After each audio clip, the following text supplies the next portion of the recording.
আমি এইটো এটা মানে মাই ইণ্ডিয়া এটা কনচেপ্টত বনাই আছোঁ।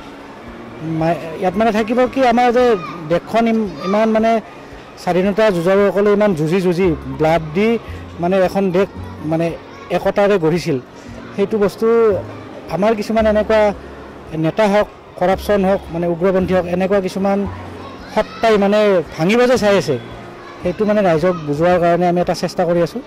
বস্তু চব আমাৰ কলিকতাৰ পৰা আহে আৰু কাৰিকৰ আছে আমাৰ মোটামুটি 10জনমান কাৰিকৰ কাম কৰি আছে। ইয়াত অসমৰো আছে, বেংগলৰ পৰা আহিছে। বস্তুৰ দাম বাঢ়াৰ কাৰণে এইবাৰ মূৰ্তিৰ দাম অলপ বাঢ়িছে আমাৰ।